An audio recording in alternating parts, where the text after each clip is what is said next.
एक बड़ी महत्वपूर्ण प्रेस वार्ता करने जा रहे हैं।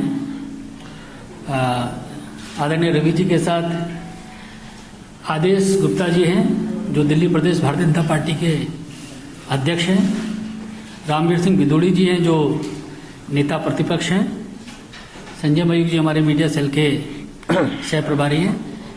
मेरा आदरणीय रवि जी से आग्रह है कि अपना वक्तव्य शुरू करें।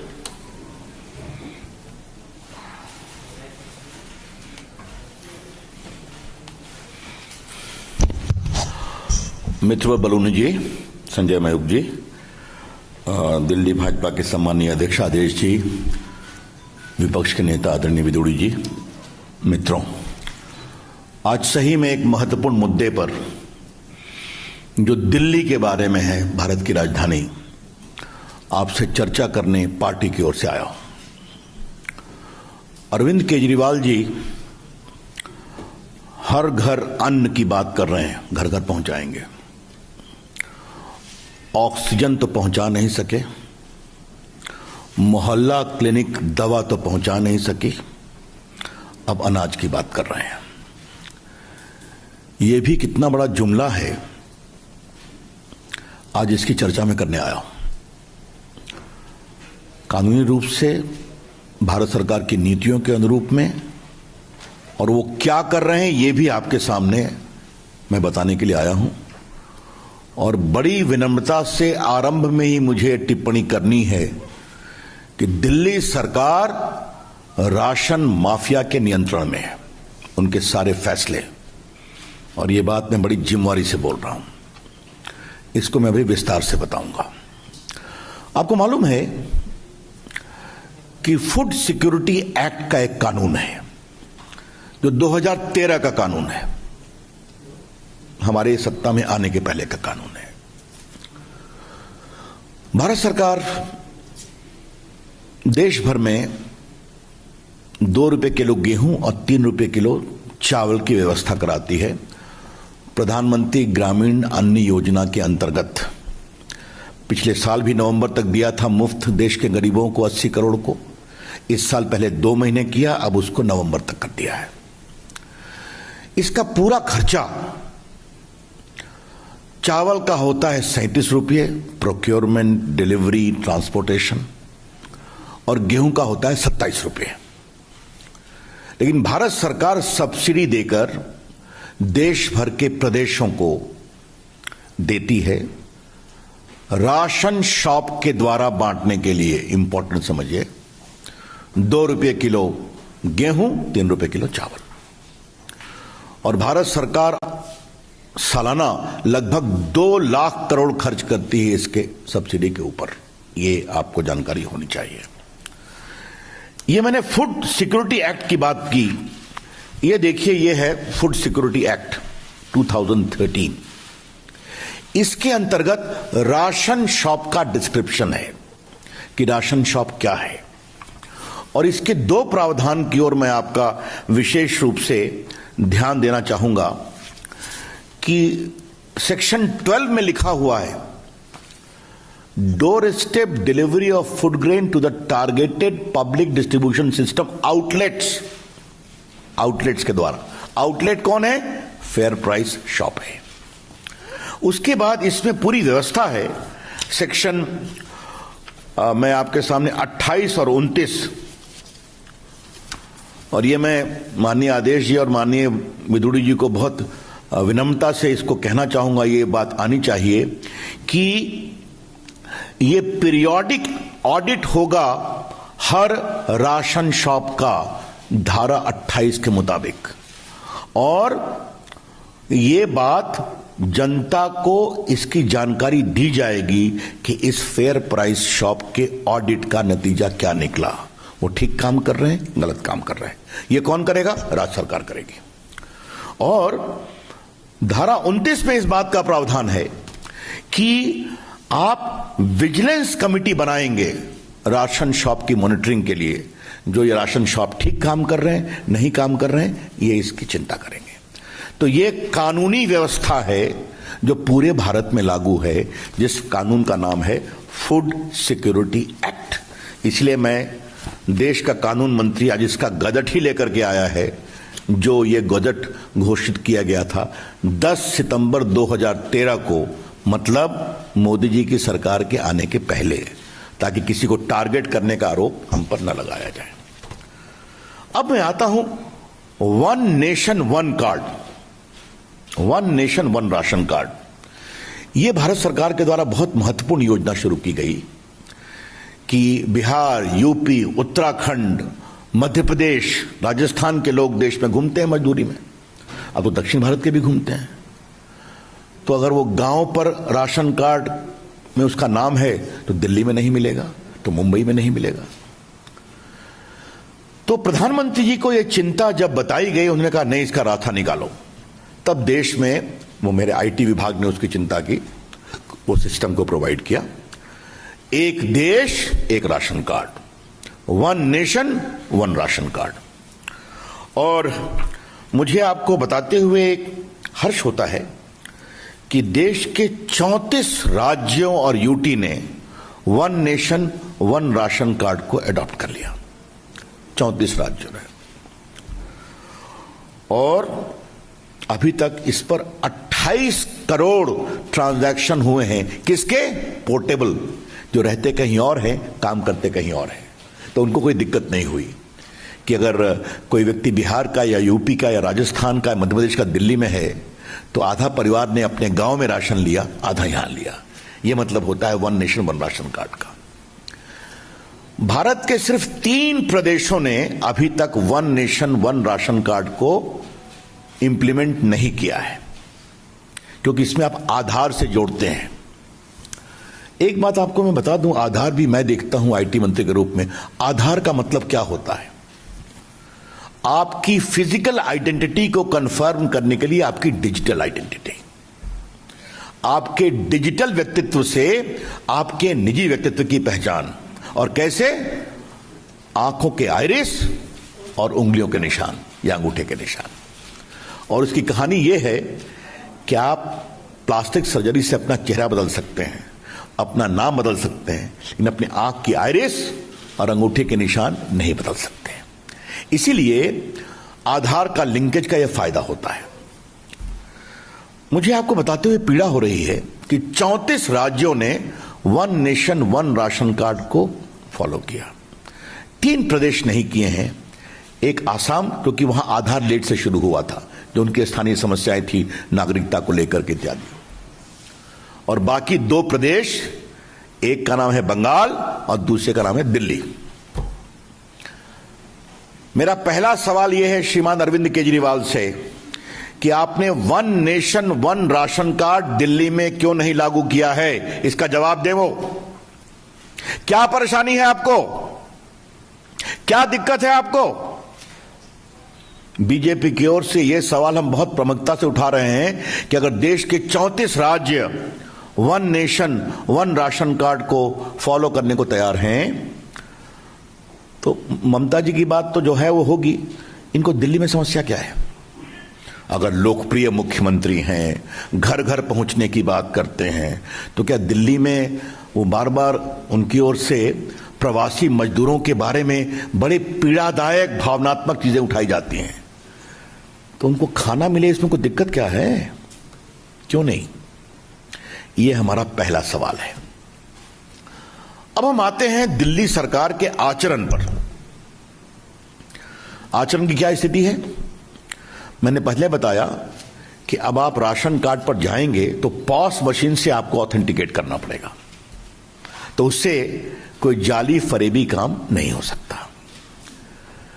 देश भर में लगभग 86% राशन कार्ड अब पॉस मशीन से लिंक हो गए, और कई तो बड़े प्रदेश में 99%, यूपी, एमपी, मेरे प्रांत बिहार में 95% है। बाकी प्रांतों में भी होगा, कुछ कांग्रेसी प्रांतों में भी होगा। अब दिल्ली की कहानी जरा सुनिए आप। दिल्ली में जनवरी 2018 में ई ऑथेंटिकेशन राशन कार्ड पर शुरू किया गया, और आदेश जी और विदुरी जी 4 महीने में इसको रोक दिया गया, अप्रैल 2018 में। इस 4 महीने में क्या हुआ? 4 लाख फर्जी राशन कार्ड पकड़े गए दिल्ली में। मैं फिर कहना चाहता हूं, माननीय केजरीवाल जी, जनवरी 18 में आपने शुरू किया, अच्छा किया। 4 महीने में क्यों रोक दिया? क्या समस्या थी? समस्या यह थी कि 4 लाख फर्जी राशन कार्ड पकड़ लिए गए थे। तो राशन माफिया दिल्ली सरकार पर हावी हो गया, इसको रोको। आदेश जी, विदुड़ी जी, तर्क क्या दिया गया कि टेक्नोलॉजी काम नहीं करती है। तो आपने 4 महीने में 79% ऑथेंटिकेशन कैसे कर लिया भाई, जो 4 महीना हुआ? और अगर टेक्नोलॉजी की समस्या थी तो आईटी विभाग में मुझसे आग्रह करते, भारत सरकार को लिखते। दिल्ली तो भारत की राजधानी है ना। मेघालय में हो रहा है, कश्मीर में हो रहा है, नागालैंड में हो रहा है, अरुणाचल में हो रहा है, जो पहाड़ों में है, हिमाचल में हो रहा है, उत्तराखंड में हो रहा है। यहां क्या परेशानी है आपको? और अगर टेक्नोलॉजी पर हुआ तो 1 आध महीने में ठीक हो जाता, शुरू कर देते। अप्रैल 2018 से आज तक आपने ऑथेंटिकेशन पॉस मशीन का दिल्ली के राशन कार्ड की राशन दुकानों में शुरू क्यों नहीं किया? यह दायित्व किसका है? केजरीवाल जी की सरकार का है। तो यह मेरा दूसरा सवाल है। अब मैं आता हूं होम डिलीवरी। यह होम डिलीवरी देखने में बड़ा अच्छा लगता है, लेकिन थोड़ा इसके अंदर जाइए तो इसमें स्कैम के कितने गोते लगेंगे वही समझ में आ जाएगा। और इसको मैं थोड़ा विस्तार से बताना चाहता हूं। आप जब राशन कार्ड की दुकान पर लेते हैं तो वो मोहल्ले में है, घर के बगल में है, और उसका एक वैधानिक दायित्व इस कानून के अंतर्गत है। मतलब आपका विजिलेंस होगा, आपका इंस्पेक्शन होगा, आपका सोशल ऑडिट होगा, कितना माल आया, कितना गया, इसका आपको हिसाब देना पड़ेगा। नहीं देंगे तो आपके खिलाफ कार्रवाई होगी। हमारे स्टेटमेंट में आपको मिलेगा यहां क्या क्या हुआ है। लेकिन अगर आप उठा के घर जाएंगे तो कहां का माल कहां जा रहा है कुछ मालूम होगा क्या? कितना माल बीच से गायब हो रहा है ये कुछ मालूम होगा क्या? मैंने जानने की कोशिश की कि भारतवर्ष में और कहीं हो रहा है क्या? कहा नहीं हो रहा है। सिर्फ एक हमको कहानी मालूम हुई कि संभवतः आंध्र प्रदेश में एक योजना चली कि वो ट्रांसपोर्ट से दुकान से उठाते हैं, पॉस मशीन ऑथेंटिकेशन करके, और घर पहुंचा करके जो बचता है उसको दुकान में वापस कर देते हैं,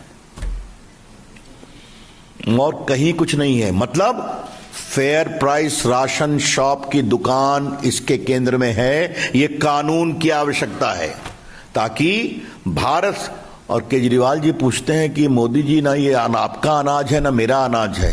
केजरीवाल जी, ये भारत की जनता का अनाज है जो भारत की जनता के पैसे से खरीदा गया है। तो ये ईमानदारी से बिके, टेक्नोलॉजी के माध्यम से बिके, ये इसकी आवश्यकता है। अब आपको हम एक और रोचक इसमें जो बहुत पीड़ादायक है, और मैं अपने दोनों नेताओं को जरूर कहूंगा कि भारत सरकार की ओर से उनसे पूछा गया कि कृपया करके आप बताएंगे कि आपने शेड्यूल कास्ट और शेड्यूल ट्राइब को क्या प्राथमिकता दी है। ये 10 फरवरी 2021 की चिट्ठी है, 10 फरवरी 2021 की, जिसमें भारत सरकार ने आग्रह किया कंज्यूमर अफेयर्स मिनिस्ट्री की ओर से, कृपया करके बताएं कि डायरेक्शन अंडर सेक्शन 38, इसमें भारत सरकार उनको निर्देश दे सकती है, of the national food security act 2030 for maintaining data of SC ST beneficiary Delhi में। ठीक है, सुनिए आदेश जी, जवाब सुनिए। जवाब है दिल्ली प्रदेश का, not available, not available, not available. क्या मतलब है इसका भाई? दिल्ली में आपके पास यह भी डाटा नहीं है कि कितने हमारे दलित समाज के, कितने हमारे वनवासी समाज के बंधु हैं यहां पर, और उनको आप राशन कार्ड में कितना सहयोग कर रहे हैं। क्या मतलब है इसका? दिल्ली सरकार कैसे चल रही है? हम पार्टी की ओर से इसका जवाब जानना चाहते हैं। तो न तो आप टेक्नोलॉजी से ऑथेंटिकेशन कराएंगे, 4 लाख का जहां घपला पकड़ा गया तो फिर आप उसको रोक देंगे, भारत सरकार के निर्देश को नहीं मानेंगे, और आप एसटी एससी की भी चिंता नहीं करते हैं, प्रवासी मजदूरों की भी चिंता नहीं करते हैं, और दिल्ली के गरीबों की पात्रता की भी चिंता नहीं करते हैं।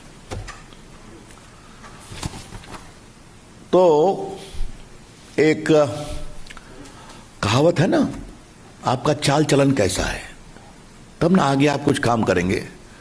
तो मैं पूछूंगा केजरीवाल जी, मैंने आपसे क्रमबद्ध आपका चाल चलन रखा है, तो अगर ये आपका चाल चलन है तो किस आधार पर आप कह रहे हैं कि हम घर घर अनाज पहुंचाएंगे?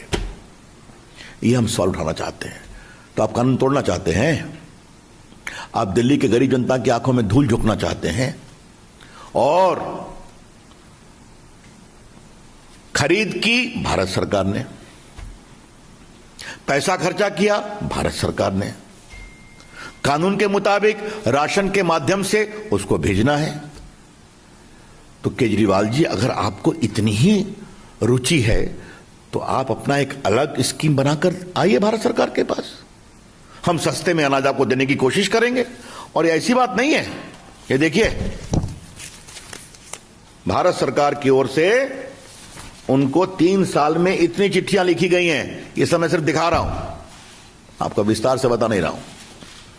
तो अपना स्कीम आप दे दीजिए कि भाई हम प्रधानमंत्री ग्रामीण अन्न योजना के अंतर्गत जो अनाज आता है उसको हम नहीं छुएंगे, अलग से हमारा हृदय बहुत बड़ा है, हम खर्चा करेंगे उसके लिए, हमारी ये योजना है, आप ओके कर दीजिए।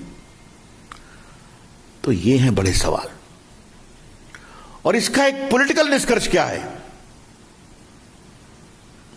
कोई भी विषय लो, भारत सरकार काम नहीं करने देती। और ये जो मैंने शुरू किया था, मोहल्ला क्लिनिक पर कितना विज्ञापन खर्चा हुआ, कुछ हिसाब पूछा है आपने? कहां गया मोहल्ला क्लिनिक? गरीब आदमी परेशान था। ऑक्सीजन भारत सरकार नहीं देती, बाद में सच्चाई सामने ही, ऑक्सीजन का ऑडिट कराइए, दवाई का वही हाल हुआ। मैंने विस्तार से आपको बताया। तो हर काम भारत सरकार, हम कुछ नहीं करेंगे, हम टीवी में सिर्फ बयान देंगे। ये हैं बड़े सवाल। इसलिए मुझे लगा कि आज ये सारे विषय कानून फैक्ट के मुताबिक मैं आप सबों के सामने बाकायदे विस्तार से रख दूं, ताकि आज ये सच्चाई सामने आनी चाहिए। ये सच्चाई आनी बहुत जरूरी है। हम फिर विनम्रता से आग्रह करना चाहते हैं, दिल्ली की जनता, उनकी पीड़ा हमारे दिल में है, केंद्र सरकार और हमारी प्रदेश की राष्ट्रीय और प्रदेश की भारतीय जनता पार्टी के दिल में है। उनके अन्न की पीड़ा का समाधान निकले, ये हम, और आज हम भेज रहे हैं। हम दिल्ली में काफी बड़ी संख्या में, मैं आपको बता दूं, भारत सरकार 37,573 टन अनाज दिल्ली के 73 लाख लोगों को हर महीने भेजती है। फिर रिपीट कर रहा हूं, 37,573 टन अनाज दिल्ली के 73 लाख लोगों को हर महीने भेजती है, जिसकी सब्सिडी है 1,163 रुपए, 1,163, जो नेशनल फूड सिक्योरिटी एक्ट के अंतर्गत हम भेजते हैं। तो दिल्ली का हित हमारा है, वो चलेगा। लेकिन सवाल है कि ये जो नई कहानी रची जा रही है, ये दिखावे के लिए है और इस स्कैम को प्रमोट करने के लिए। और ये मैं अंतिम बात कह के अपनी बात समाप्त करूंगा। हिसाब कहां से रखोगे भाई? अनाज तो आपके पास है नहीं, आपने अनाज की कोई योजना लाई नहीं, भारत सरकार जो देती है उसी को आप लेबल लगाओ। हमको लेबल से चिंता नहीं है, मोदी जी का लेवल हो या केजरीवाल का लेवल हो, हमें ईमानदारी की चिंता है, हमें प्रामाणिकता की चिंता है, हमें गरीबों के पास अनाज पहुंचे इसकी चिंता है। तो आप कहां से उठाओगे, कैसे पहुंचाओगे भाई, कुछ पता ही नहीं रहेगा ना। तो जैसे राशन माफिया ने 4 लाख फेक राशन कार्ड के पकड़े जाने के बाद उनकी आपके ऊपर पकड़ इतनी है आपकी सरकार के ऊपर कि उस कार्यक्रम को स्थगित करा दिया जो पूरे देश में चल रहा है, तो इसमें घपला नहीं होगा, इसका कारण क्या है? ये है बड़े सवाल। इसलिए मित्रों, अंत में मुझे पार्टी की ओर से कुछ सवाल पूछने हैं और जिससे मैं कंक्लूड करूंगा, फिर आप मुझसे प्रश्न पूछ सकते हैं। केजरीवाल जी, आप बताएं कि 1 नेशन 1 राशन कार्ड आपने दिल्ली में लागू क्यों नहीं किया? अगर भारत के 34 राज्य लागू कर सकते हैं तो आपको क्या परेशानी है? अगर देश के 28 करोड़ पोर्टेबल ट्रांजैक्शन हो सकते हैं उस पर, तो दिल्ली में जो प्रवासी मजदूर हैं, गरीब हैं, उनके हितों की आप क्यों अनदेखी कर रहे हैं? यह पहला सवाल है। दूसरा सवाल, आप अपने राशन की दुकानों पर ई-पॉस मशीन से ऑथेंटिकेशन कब शुरू करेंगे? जो 2018 के अप्रैल में आपने समाप्त किया, अभी तक समाप्त कर रखा है। और तीसरा, केजरीवाल जी, अगर आप में हिम्मत है तो अपना नया प्रस्ताव भारत सरकार को भेजिए कि जो भारत सरकार की इस कानून के अंतर्गत प्रावधान है उसका हम उल्लंघन नहीं करेंगे, फूड सिक्योरिटी एक्ट का। हमारा यह प्रस्ताव है, भारत सरकार खुले मन से उस पर विचार करेगी। और अंतिम बात, केजरीवाल जी, आपके दिल्ली में कितने हमारे दलित परिवार के बंधुओं को राशन का लाभ मिलता है, आपको इसका डाटा भी नहीं है। क्या चिंता करते हैं आप? ये 4-5 सवाल थे, तो मुझे लगा आपको विस्तार से रख दूं। बहुत बहुत धन्यवाद।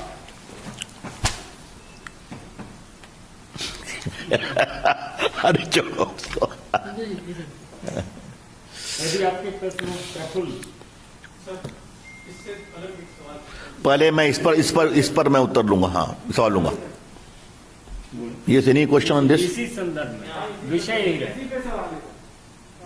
सर, अभी आपने अरविंद केजरीवाल के बारे में बताया। आम आदमी पार्टी ये आरोप लगा रही है कि राशन माफिया के दबाव में केंद्र सरकार जुट गई है और इसलिए जो है मुख्यमंत्री घर घर राशन योजना को बंद कराया गया। मेरा जवाब बहुत साफ था। हमने आपके सामने कानून रखा, हमने इनके बारे में इनका अतीत रखा, 4 लाख फेक राशन कार्ड पकड़े गए वो रखा, 1 नेशन 1 कार्ड क्यों नहीं लिखा, डिजिटाइजेशन से चीजें प्रामाणिक होते हैं, आप भी जानते हैं। डायरेक्ट बेनिफिट ट्रांसफर में देश के 10 करोड़ किसानों को अब तक हम 1 लाख करोड़ भेज चुके हैं सीधा उनके बैंक अकाउंट में। ये सीधी सी बात है। शैलेंद्र दीदी, सर, आपने कहा कि जो पीडीएस सिस्टम से अलग घर घर जो अनाज पहुंचाने की इनकी योजना है, तो क्या ये आरोप है कि जो पीडीएस के तहत जो राशन की दुकानें हैं उनको कमजोर करने का प्रयास है केजरीवाल? मेरे शब्द बहुत थे, अपना प्रस्ताव भेजें। अभी कोई प्रस्ताव नहीं आया है, तो आपकी क्या योजना है यह बताएंगे, या भारत सरकार से जो आपको 1163 करोड़ का अनाज हर महीने जाता है उसी पर खेल खेलेंगे? हाँ, तो उस पर खेल खेलेंगे तो यह कानून रास्ते में है, जिस कानून के बारे में आपको मैंने विस्तार से बताया, ये फूड सिक्योरिटी एक्ट। तो क्या हम इसके प्रावधानों का उल्लंघन करें क्या? और दूसरी बात कि अगर आप इस अनाज को राशन दुकान से बाहर ले जाएंगे तो उसकी प्रामाणिकता, उसकी पारदर्शिता और उसकी जवाबदारी क्या होगी? हाँ, ये सवाल है।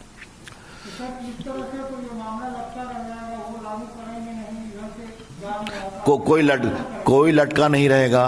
भारत सरकार हर महीने दिल्ली के 73 लाख लोगों को 1163 करोड़ रुपए का अनाज, लगभग 37,573 टन भेजती रहेगी। उनको तो अभी मिल रहा है ना, तो अभी मिल रहा है। हाँ, एक मिनट और, हमें खबर मिली है कि दिल्ली में काफी जगह पॉस मशीन लगा है या लगने की प्रक्रिया जारी है, तो उसको शुरू करिए ना, क्यों नहीं शुरू करते हैं?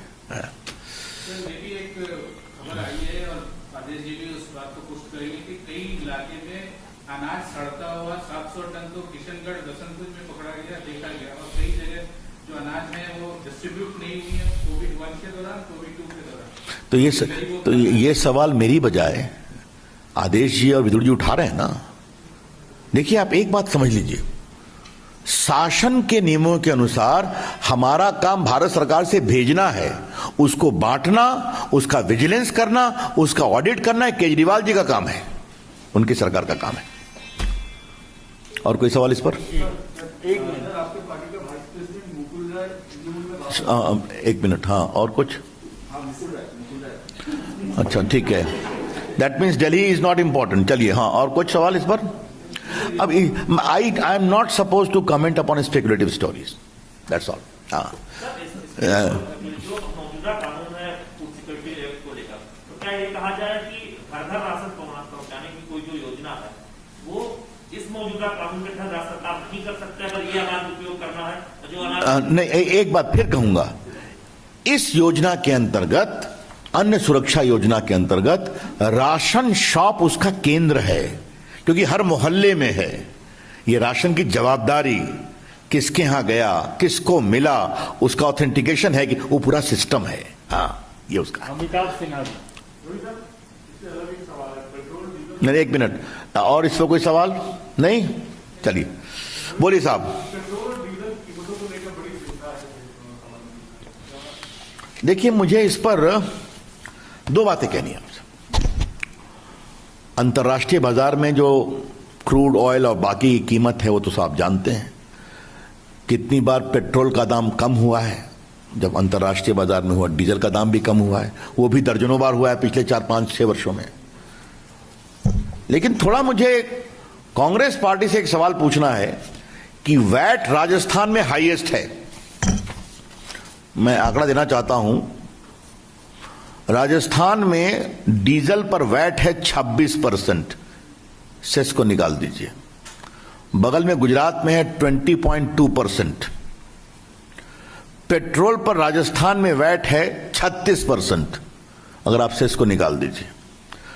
हरियाणा में वैट पेट्रोल पर है 16.640%। अब महाराष्ट्र, पंजाब, ये सब के डिटेल्स मेरे पास हैं। तो जो मुझसे सवाल पूछ रहे हैं, तो अंतर्राष्ट्रीय क्रूड पॉइंट तो अपनी जगह है, थोड़ा अपने प्रदेशों से वैट को तो कम करवा दें, तो राहत तो मिलेगी ना। हाँ भाई, सीधी सी बात है। ये अच्छा होता भारत में खूब कच्चा तेल निकलता, उसकी हमारी कोशिश है। तो जब दुनिया कच्चे तेल के रेट पर डिपेंड करती है, तो हर प्रदेश को अपने लोगों की चिंता के अनुसार इसका ध्यान रखना चाहिए। और एक बात मुझे याद आ गई, अमिताभ जी आपने सवाल पूछा है तो आज थोड़ा उसका उत्तर देने की इच्छा है। चिदम्बरम साहब का एक स्टेटमेंट था जब वो वित्त मंत्री थे, याद है ना? वो हम लोग बहुत टिप्पणी करते हैं कि जब 20 रुपए में आइसक्रीम खा सकते हो तो पेट्रोल बढ़ा हुआ दाम क्यों नहीं दे सकते हो, याद है ना? देखो उनका स्टेटमेंट मेरे पास है टाइम्स ऑफ इंडिया में, और क्या क्या स्टेटमेंट थे। तो मुझे लगता है कि इसके बारे में थोड़ी संवेदनशीलता जरूरी है। Any other question? बहुत बहुत धन्यवाद। धन्यवाद।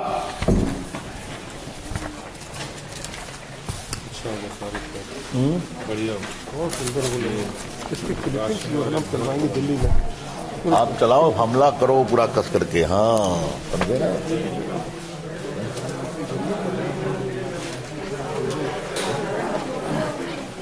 ये सब बता लो यार। ऐसे ही वीडियोस देखने के लिए सब्सक्राइब करें प्रदेश समाचार नेटवर्क और लेटेस्ट वीडियोस के नोटिफिकेशन के लिए बेल आइकन दबाना ना भूलें।